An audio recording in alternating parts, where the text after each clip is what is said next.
Hi, boys and girls. We are going to start chapter 5 of Roald Dahl's Fantastic Mr. Fox. This is a wee short chapter, and what I want you to do at the end of this activity is get a piece of paper, your colouring in pencils, and I want you to create me a new cover for the story. So look at the one that we can see. I want you to create a new one, okay? So you'll need to have the title in it, Fantastic Mr. Fox, and you'll need to have the author's name, Roald Dahl, and illustrated by Quentin Blake with a lovely picture. Any scene from the story that you choose. Okay, enjoy this chapter. The Terrible Tractors. As the sun rose the next morning, Boggis and Bunce and Bean were still digging. They had dug a hole so deep you could have put a house into it, but they had not yet come to the end of the Foxes' tunnel. They were all very tired and cross. Dang and blast, said Boris. Whose rotten idea was this? Bean's idea, said Bunce. Boggis and Bunce both started at Bean. Bean took another swig of cider, then put the flask back into his pocket without offering it to the others. Listen, he said angrily, I want that fox.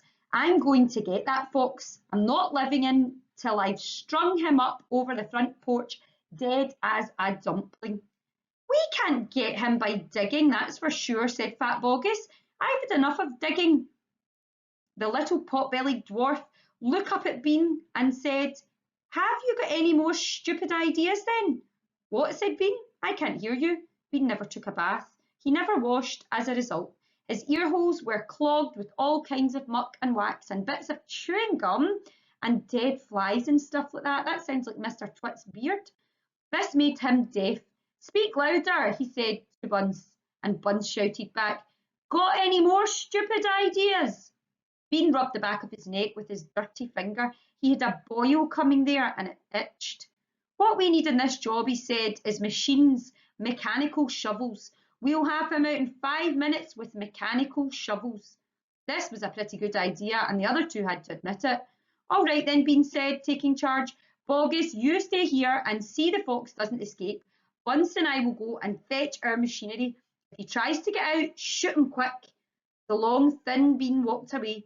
The tiny Bunce trotted after him. The fat Boggis stayed where he was, with his gun, pointing it at the foxhole. Soon, two enormous caterpillar tractors with mechanical shovels on their front ends came clanking into the wood. Bean was driving one, Bunce the other. The machines were both black. They were murderous, brutal-looking monsters. Here we go then, shouted Bean. Death to the fox, shouted Bunce. The machines went to work, biting huge mouthfuls of soil out on the hill. The big tree under which Mr. Fox had dug his hole in the first place was toppled like a matchstick. On all sides, rocks were sent flying and trees were falling, and the noise was deafening.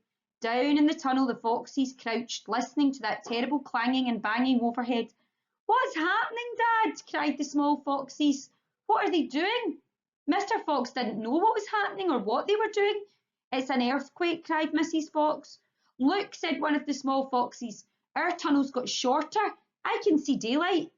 They all turned round, and yes, the mouth of the tunnel was only a few feet away from them now, and in the circle of daylight beyond, they could see two huge black tractors almost on top of them.